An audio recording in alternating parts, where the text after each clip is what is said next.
Hello student, स्वागत है आपका हमारे YouTube channel online classes bye विजय सर, जिसमें हम सामाजिक विज्ञान की पुस्तक अ, पृथ्वी हमारा आवास का पार्ट 1 सौरमंडल में पृथ्वी पढ़ेंगे। जो एस्पिरेंट्स यूपीएससी की या स्टेट लेवल की और या एसएससी लेवल की या जो भी स्टेट के जो कॉम्पिटिटिव एग्ज़ाम होते हैं उनकी तैयारी करते हैं, उनके लिए भी ये जो चैप्टर है बहुत उपयोगी है। तो वो भी ध्यान से इस चैप्टर को देख सकते हैं। आइए शुरू करते हैं। तो सबसे पहले हम बात करेंगे कि जब ये जो दुनिया है कैसे इसका शुरुआत होती है, या एक तरीके से जब हम देश से स्टार्ट करते हैं, पहले देश का नाम आता है। देश सारे देश मिलके ग्रह बनाते हैं। जैसे हमारा पृथ्वी एक ग्रह है, तो ग्रह के बाद सौरमंडल आता है। आपको पता है हमारी जो सौरमंडल है उसमें 8 ग्रह हैं, और अगर मैं माफी चाहूंगा 7 ग्रह हैं। तो सौरमंडल है, कई हजार सौरमंडल या लाखों सौरमंडल मिलाकर आकाशगंगा का निर्माण करते हैं, और कई लाख आकाशगंगाएं मिलकर ब्रह्मांड का निर्माण करती हैं। अब हम देखेंगे, जब चंद्रमा आपने देखा होगा गोल आसमान में दिखाई देता है, देखते हुआ वो चमकता है, उजियारा सा होता है, रात में भी लगता है ऐसे दिन हो रहा हो। तो ऐसी जो रात होती है उसे पूर्णिमा कहा जाता है। यह पूर्ण चंद्रमा वाली रात होती है जिसमें पूर्ण चंद्रमा होता है। ठीक है, फिर आगे चलते हैं। अमावस्या में जब चंद्रमा को नहीं देख सकते हैं हम, जब रात्रि के समय जब हम चंद्रमा को नहीं देख सकते हैं, तो वह जो दिन है वह अमावस्या का दिन कहलाता है।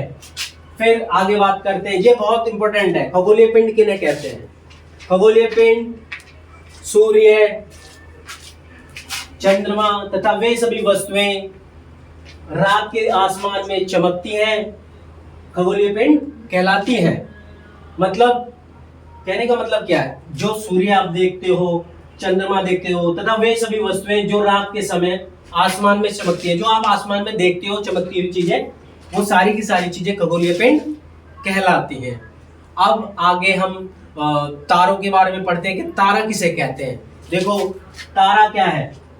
तारा ऐसे खगोलीय पिंड होते हैं जिनके पास अपनी ऊष्मा तथा प्रकाश होता है। फिर आगे हम बढ़ते हैं, नक्षत्र मंडल। नक्षत्र मंडल किसे कहते हैं? तारों के विभिन्न समूह द्वारा बनाई गई विविध आकृतियों को नक्षत्र मंडल कहा जाता है। मतलब क्या है? इसे अर्सा मेजर भी कह देते हैं। कहने का मतलब, जैसा कि हम बात कर रहे हैं नक्षत्र मंडल क्या है? तारों के द्वारा बनाई गई विभिन्न आकृतियों को नक्षत्र मंडल कहा जाता है। इसी को अर्सा मेजर का नाम दे दिया जाता है, या बिग बियर भी इसको कह देते हैं। आगे हम बात करें, अगर ध्रुव तारे की बात करें, ध्रुव तारा एक ऐसा तारा होता है जो उत्तर दिशा को इंगित करता है। जैसे कि ये ध्रुव तारा उत्तर दिशा को इंगित करता है। अब हम ग्रहों की दशाओं के बारे में जानेंगे। अब मैंने इससे पहले आपको ध्रुव तारे के बारे में जानकारी दी। कहने का मतलब क्या है? ऐसा तारा जो उत्तर दिशा का ज्ञान कराता है, उसे ध्रुव तारा कहा जाता है। आगे बढ़ते हैं, फिर हम बात करेंगे जो हमारे ग्रह हैं, सौरमंडल में जो ग्रह हैं वह लगभग 8 ग्रह हैं। 8 ही ग्रह हैं जिनके बारे में हम बात करेंगे। इसमें हम उनको आकार के आधार पर देखेंगे और सूर्य से दूरी के आधार पर देखेंगे कि उनके नाम कैसे आते हैं। अगर हम आकार के आधार पर देखें, आकार की दृष्टि से देखें, तो सबसे बड़ा ग्रह किसे कहेंगे? आपको लगता है क्या किसे कहेंगे? सबसे बड़ा ग्रह कहलाता है जुपिटर, जिसे हिंदी में बृहस्पति कहते हैं।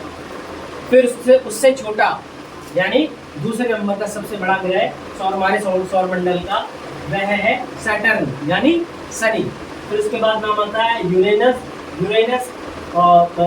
शनि से छोटा होता है, सैटर्न से छोटा होता है, बट नेपच्यून से बड़ा होता है यूरेनस। कहने का मतलब क्या है, यूरेनस के बाद नेपच्यून आता है, फिर नेपच्यून के बाद अर्थ आता है। अर्थ मतलब हमारी पृथ्वी जिस पे हम रहते हैं।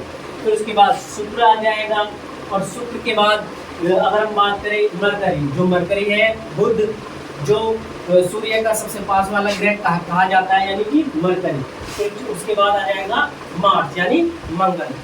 यह है मैंने ग्रहों के बारे में जो बताया, ये आकार के आधार पर बताया कि सबसे बड़ा ग्रह कौन सा होता है और सबसे छोटा ग्रह कौन सा होता है। यानी कि सबसे बड़ा ग्रह कौन सा पढ़ा हमने, बृहस्पति, ठीक है, जुपिटर से इंग्लिश में बोल देते हैं।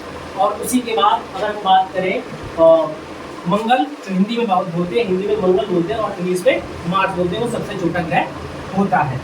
आगे हम बढ़ते हैं। अब हम बात करते हैं सूर्य से दूरी के आधार पर ग्रहों की, ग्रह कैसे है सूर्य से दूरी के आधार पर। सूर्य से दूरी के आधार पर अगर हम बात करें तो सबसे पहला ग्रह, अब हम इसको आसानी से याद रख सकते हैं। मैंने आसानी से आपको ये ट्रिक याद करने के लिए रख दी है। कहने का मतलब क्या, BSPM, देन उसके बाद BSUN।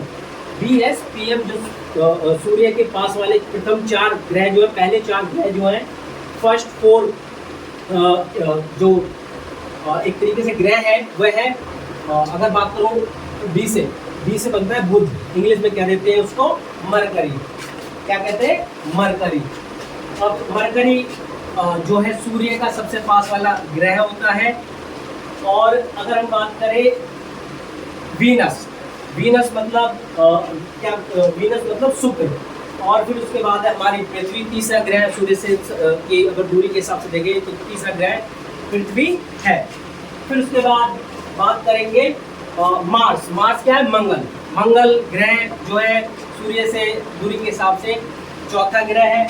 और फिर उसके बाद बात करेंगे बृहस्पति यानी जुपिटर है। फिर उसके बाद सैटर्न है यानी शनि, फिर यूरेनस है और फिर नेपच्यून है। इसका मतलब क्या है, जो पृथ्वी के सूर्य के सबसे पास वाला ग्रह है वह मरकरी है, और जो सूर्य का सबसे दूर ग्रह है वह नेपच्यून है। अब अगर हम बात करें ग्रहों की, हम बोलते हैं जो प्रथम 4 ग्रह मतलब फर्स्ट 4 जो प्लैनेट है हमारे या ग्रह है, जो उन्हें बोला जाता है आंतरिक ग्रह, ठीक है। और जो बाद के जो 4 ग्रह हैं उन्हें बोला जाता है बाहरी ग्रह। अगर हम बात करें जो आंतरिक ग्रह है वह है बुध, शुक्र, पृथ्वी, मंगल। ये आपके आंतरिक ग्रह हैं, वो कहलाते हैं।